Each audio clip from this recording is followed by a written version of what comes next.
But I'm excited because when I leave, I literally have, we may never see each other again, but I have the ability when you walk out of this room to make you operate in a way you've never operated before. And once you do that, because I know if you're in this room, I know there's something special about you, that once you leave this room. Welcome to the first episode of Decisions Over Time podcast. I want to thank y'all for tuning in. Thank y'all for just being able to chime in and continue to share and like this channel. Please make sure you subscribe and please make sure you turn on those post notification. Turn on your post notification bell so that you can be notified every time that this channel uploads and every episode that drops, because you do not want to miss. First episode is a dedication to Mary Huddleston Kay. I want to extremely thank you for being able to be a part of this show, this episode, this podcast, and I want to just say I appreciate you and your support and you being able to be brave enough to come on and share your story,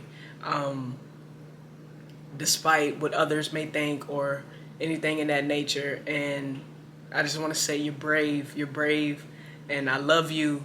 And you know you are just like family to me.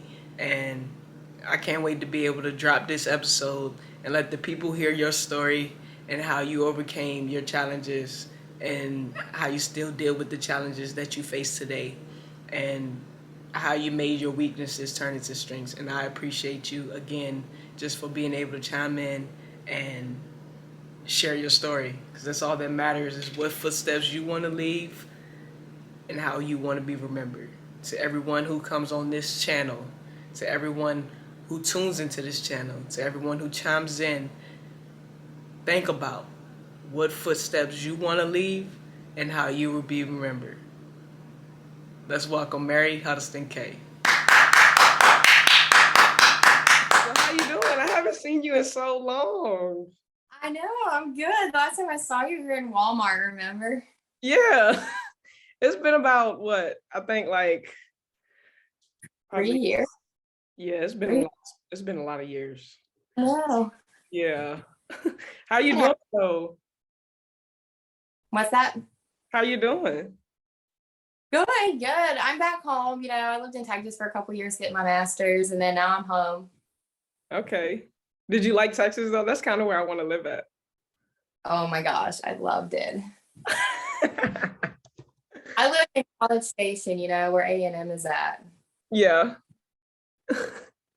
Okay, so today we're basically, y'all can see, I have a special friend on here who I went to high school and middle school with, Mary Huddleston Kay. She's now married.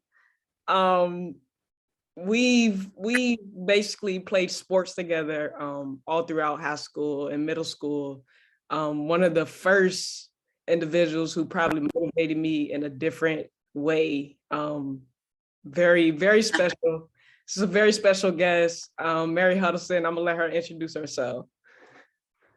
Hey, yeah, well, as Dee said, goodness, I guess I've known her since middle school. We're from Cumberland, Virginia, super small town. I guess town's even a stretch. We've got the village of Cumberland, blink and you'll miss it. Not a stoplight in the county kind of deal, but yeah, Nini's made a huge impact on my life. And just growing up, basketball was so special to both of us, and everything else in life. So it's super nice to be here with you, Nini. Thank you.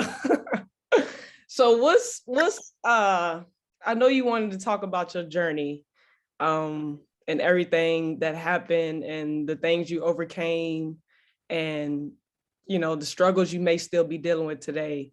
And, I can't really step in your shoes and know exactly how that felt, but I know we all as humans have our own stories that kind of impact us to be able to live or grow the way we are today. And I want to be able to hear from the insights and some of the things I probably don't know, so it'll be good to hear you share. So like, what kind of, when you first was diagnosed with cancer, what did you kind of like, how was the feeling? Like, what was it? How did it make you feel? Or Yeah, well, it started in fifth grade. I was diagnosed for the first time then. And, when you're 10 and 11 years old, you really don't know, what exactly cancer is, what it entails. And I have a great family, as you know, Nini. Great support system. Grew up in the church, still very strongly. Faith's a big part of my life, and it was kind of like rainbows and butterflies. I mean, of course, I did a year of chemo, I had a couple big major surgeries, but I was a kid, and kids just have like a way of dealing with things that adults don't. And that's something, as I've gotten older, looking back, when I was in fifth grade, how I handled that diagnosis with a smile and acted like, life just carried on for me as normal. It kind of shocks me. And so by the time I was in sixth grade, seventh grade, I was kind of living a more normal life. My hair had grown back to where I looked semi-normal. That was kind of like the hardest thing for me being a girl, and being bald. But in fifth and sixth grade, didn't really matter that much to me. But, come 13, 14, it starts to matter. And by then I'd started to look more normal. And I'd gone through my journey, by the grace of God. And school had kind of always been my support system, and I ended up trying out for basketball, I think in seventh or eighth grade, and just because my friend didn't want to go by herself, and that became a huge part of who I was, during that time of my life. I just basketball was something I got. I loved the girls that played basketball. They weren't the normal, drama girls, and I mean they were the go-getters. They were the tough girls, and you just kind of be yourself, right? And so that's kind of who I was, eighth grade, and I wasn't too bad at basketball. I was actually pretty good. And then by the end of eighth grade, I started playing on the JV team, which was a really big deal for me. Looking back as an adult now, those kinds of things really mattered when you're that age. Right, Nene? Right. That was your whole world back then. And then, I moved on to ninth grade, my freshman year, and I ended up making the varsity team and played there. And actually, what is today? Today is the 13th. I remember we made it to a regional game. It was the first time our little school had kind of made it to a regional game in a while. And we played at Appomattox, actually, and it was February 22nd. But I didn't tell anybody at the time, but 2 weeks prior, I had some follow-up scans. I was in remission, I was healthy, but they kept, every 6 months or so, I would go in and get some scans and checkups. And I had one, and they saw a suspicious area in my left hip joint, and ended up getting that biopsied. And February 22nd was that basketball game. And that night I got home and got the word from the biopsy that my cancer had actually returned. And so that was a whole different blow than when I was first diagnosed in fifth grade, because I don't know, my life just seemed kind of perfect then, like the little things that they mattered back then, and it just kind of changed everything. So let me ask you this: how being so young, how did it help you be able to get through it, like the whole entire segment from growing up and from fifth grade all the way to 12th grade? What helped you get through that? I guess it was a lot of my support system at school, and of course my family. They were always in my corner and kind of made me feel normal. I was also pretty involved in showing horses, and that that was a big part of my life as well. But I remember getting re-diagnosed, and my doctor's saying, you're probably going to have to do homeschool, or you're going to be very limited in going to school. And I was like, there's no way. Like when I walked into school and I saw my people, they kept me going. And I've always used the word normal growing up. I was not normal. It's not normal to be 15, 16 years old and not have hair and having a hip replacement. Those just aren't normal things. And I always wanted to feel normal. And I actually felt that at school, like everybody, including yourself, Nini, everybody always treated me the same. And that was a big factor of, me being able to get through things. Right. So like, cause I mean, I've had my moments, right, where sometimes I feel as if I'm in a stuck place. Like there was a time in my life where I actually felt I probably went through depression, but I wasn't, I didn't really notice it. You know what I mean? And Right. it's like we wear this hard shell on the outside that's like, okay, um, I'm strong, I'm smiling, I'm perfectly fine. But in the inside behind closed doors, we have those weak moments. And I find it amazing, not just with us two, but like just people across the world that kind of go through things, but they're still able to overcome it. You know what I mean? And still be able to move Right. through life. Because I think this generation actually deals with a lot of mental health issues. You know what I mean? And that's why I kind of think these type of videos and these type of connections and us getting together and talking about our journey and being able to know exactly, just to let people know what's possible. You know what I mean? And Yeah. and that's strong, that's powerful, and I love it. And it comes with high emotions, but it's some things that has to be talked about. You know what I mean? um What I mean, just to kind of segue off that, you hit the nail on the head. At school, what I mean, I was always smiling and positive and everything, and I think through my whole time of actually being sick, which was probably about a year and a half, 2 years, a year of chemo, and then I had a bone marrow transplant. I struggled more after the fact. It took me several years to realize that my defense mechanism dealing with all of that, as a child and in high school, was to shut down and not show any emotion. mhm.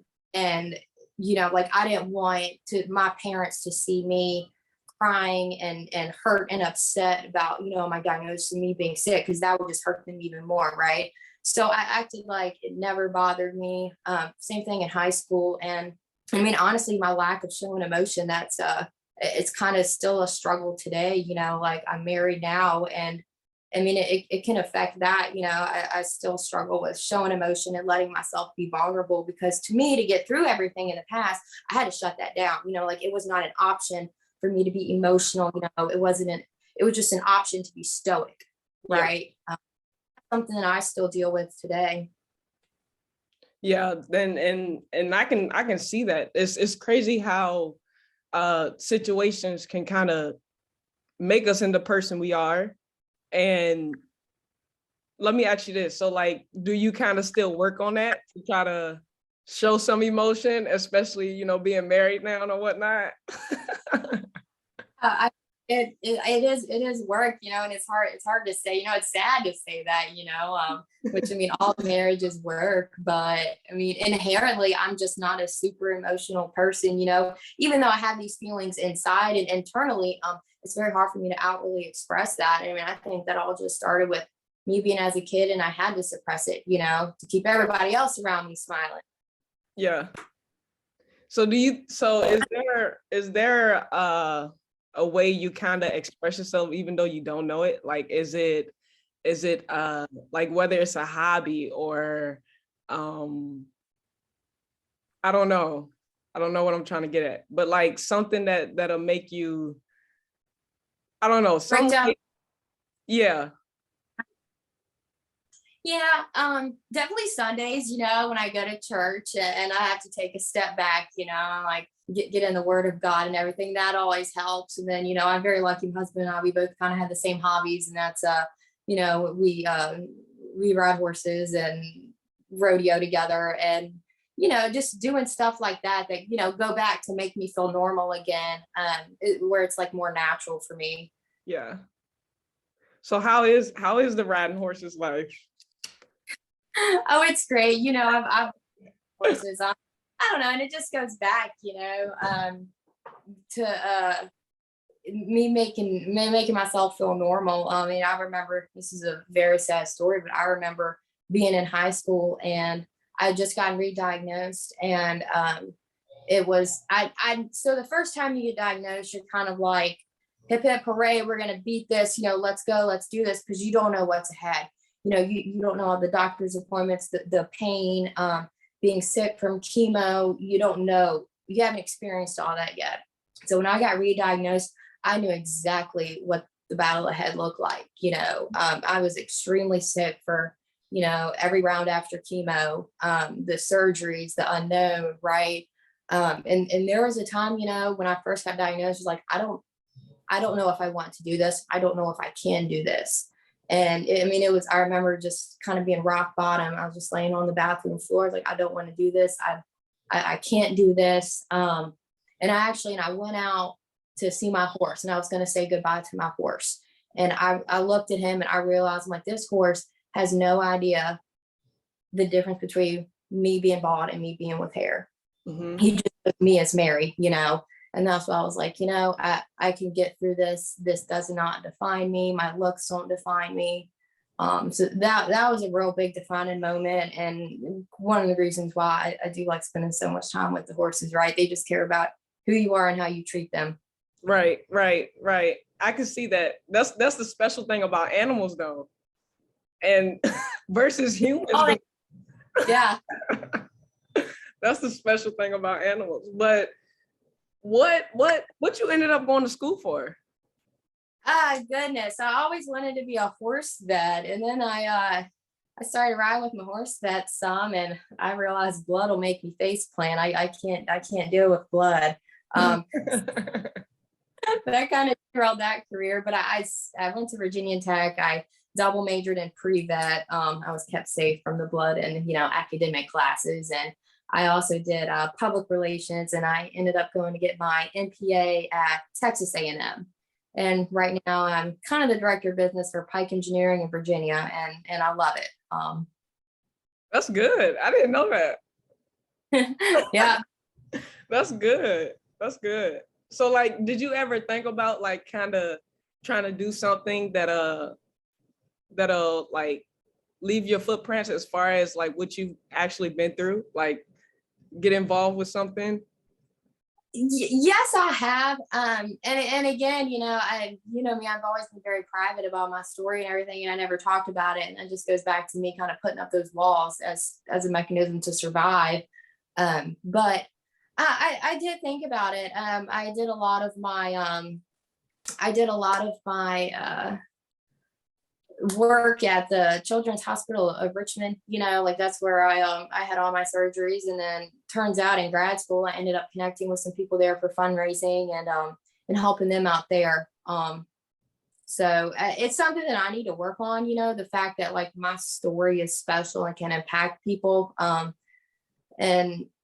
But right now this is a very good step for me to talk about what I've been through and make it. And I realize that other people can feel something from that too.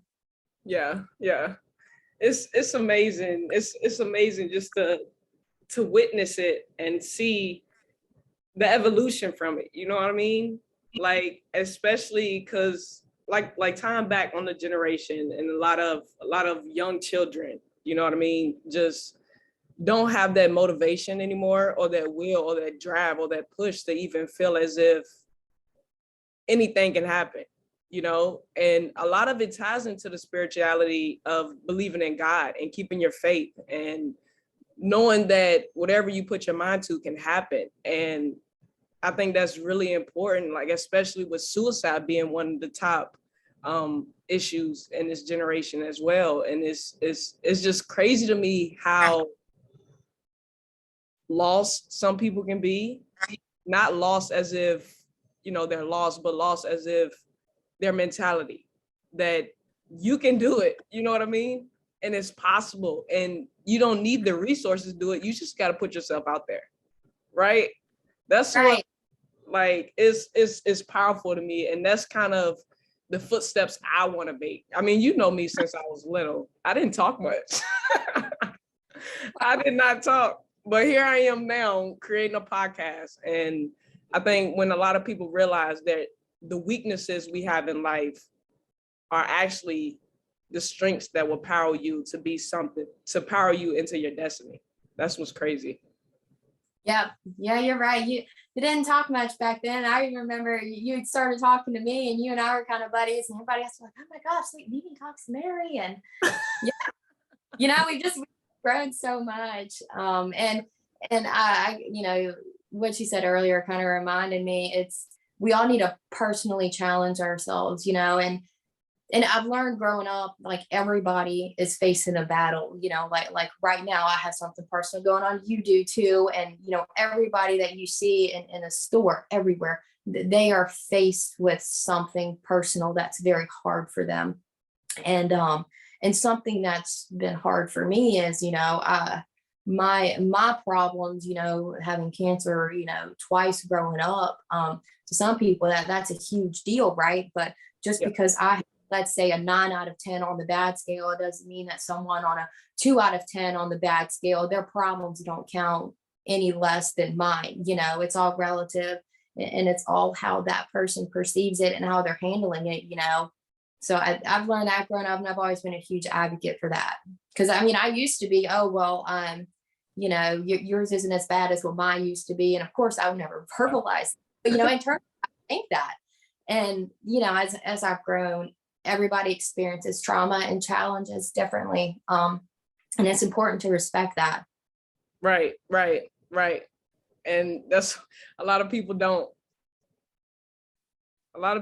That's the crazy part about it, is that a lot of people don't. They think, oh, well, you're going through this, where there's somebody else who's going through this. But really, the person who's going through this that seems way worse could be the same amount of pain that somebody else is feeling. And that's what the world has to see. And it's just, it's amazing, like, I just want to, yeah, go ahead. No, I mean, everything's relative. Everybody's a unique person, right? And they have what they can and cannot take. But I'm also a firm believer that, God's not going to strap something onto you that you can't handle. And it may take you personally challenging yourself. Like I've had to personally challenge myself that, we all have a choice. I'm going to take this choice, the positive route, and pull people along with me, through my journey. They're going to be in the wake of positivity. But I mean, people can get through things. He's not going to give you something that you can't handle, and just always stop, sit down, think, and, make the choice that's going to make the best impact on your life. Right. That's exactly right. So what do you, what advice would you give someone who may be going through cancer right now? Well, Latira, you remember Latira, Yes. her always said, never give up. Latira was a good mutual friend of ours in high school and middle school. And she actually, she had a very similar cancer to mine, a bone cancer, and she ended up passing away. But she always said, never give up. And she was one of those with a smile on her face, pulling people in the wake of her positivity. So I have to give a shout out to her, never give up. And to me, I always told myself and other people, it could always be worse, right? Right. I could not be here right now. Yeah. Just as a good example. And it's important to just sit down and think, just sit down and think and take a deep breath and look at your options, like your options of how you're personally going to handle something. And that kind of energy can really impact the situation that you're in. Yeah. So what would you tell someone who kind of have that mentality where they feel like it's over with, but even though it seems like it in that moment, but what would you tell them to kind of get them through that moment, even though whatever we say probably wouldn't fix someone, but it could influence, you know what I mean? So like, what could you tell someone who's kind of in that moment and they're feeling right now like, oh, I want to give up. You know what I mean? 10 years from now, that's 10 years from now, is this going to matter 10 years from now? If it matters 10 years from now, how are you going to positively, twist that? Just 10 years from now, 10 years ago, me, I was just getting diagnosed, actually, Yeah. Now I was 15, 16 when I got diagnosed. And I mean, look at me now. And it's important, every battle you come across, you're it's going to change you, right? You've been through stuff that's changed you to the core, and same with me. And it's humbling to look back and saying it all makes sense now. Like that made sense. Yeah. Me being sick, I don't take it back at all. I don't regret it. I wouldn't change it because it's made me who I am. So just think 10 years from now, and how's this going to change you? That's the beauty part in it, right? Like the process is the beautiful part. Like even with like both of us going to school and whatnot, and going to school, classes might have been difficult or whatnot, but soon as we walked across the stage, it was like, oh, that's what it was for, and then even after each challenge, after you finish one challenge, there's another challenge. So there's processes and processes and processes. So I think you hit the nail on that one. That was good. Love the process. I think that's great, and you got to roll with the punches, right? I mean, things are going to happen. They happen every day, Right. 5 years I may be, faced with a pretty difficult situation or challenge, right? But that constant up and down, when you're down at your lowest, and then you get the highest to the high, and you can finally look down and be like, I get it now, Yeah. Yep. Yeah. So let me ask you this: who are you going for in the Super Bowl? It's funny. I love Virginia Tech to my core, right? Like I love Virginia. My whole family's a Tech family. Unfortunately, there are no Hokies in the Super Bowl, but there is one UVA, and they play the Rams, so I have to root for the Bengals. Okay. That's what I'm going for too. I'm going for the underdog. The Bengals. Yeah. It is. Yeah. Joe, like a nice guy, very talented, but also, he's trying to make a positive impact too. So that's neat. Yeah. More role models like that, the better. Hey, that's all we need. Yeah, I don't want that UVA player to win the Super Bowl. Well, thank you, Mary. I appreciate you coming out to join my first episode. This is my first episode. So wow.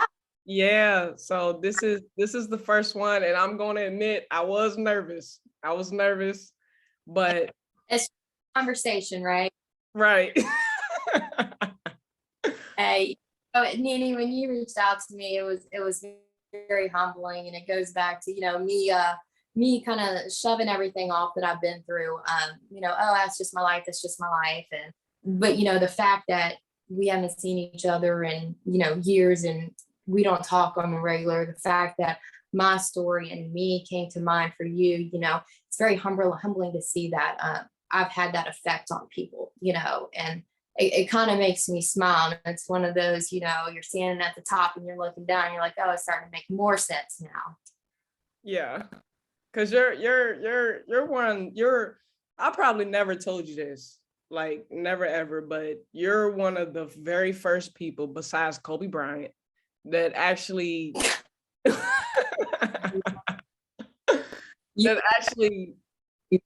showed me how powerful you can be, you know what I mean? And how whatever comes to you in life, you have to keep going, you know what I mean? And that's very special. So you're very special. And I know there's a lot of people from Cumberland who I've lost a lot of contact with, but everyone still holds this place right here. You know what I mean? Because even though we don't talk every day, you're here. You know what I mean? You're always here, and you mean so much to me. And I always love you, and I want you to know that. No, I know, Nene. I appreciate that. And like when I lost basketball, and it was hard, and I still remember y'all toted my jerseys around to those games, and it was such y'all were family to me. And I don't know, the support system and the love that y'all gave me. And, I'm just glad that y'all could take something away, something positive away from my story. Yeah. And I want to remind you now, that during the summer, I'm looking forward to that dinner because I would love to see Yeah. you. I can't wait. Yes, yes. Let me know when you're back. We're gonna go and go buy you dinner. Okay. Okay, nice to see you, Mary. Yes, you too, Nene. Thank you so much. You're welcome. Thank y'all for tuning in to the first episode of Decisions Over Time podcast. We are now here. We're here. We're timed in. First episode is done, so let's get ready for episode number 2. I'm looking forward to posting every Wednesday and every Sunday. So let's continue to give positive vibes and continue to share these great stories that will influence and impact the next person.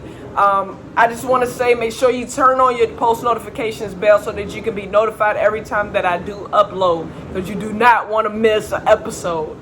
Y'all seen those bars. Upload episode. Anyway, let's do it. Make sure you share this on all social media platforms, and make sure you subscribe, like, and comment. Please provide feedback. I would love the feedback to how we can improve this podcast. Let's continue to move forward. Let's continue to climb our ladders as I'm a excited community. because when I leave, I literally have, we may never see each other again, but I have the ability when you walk out of this room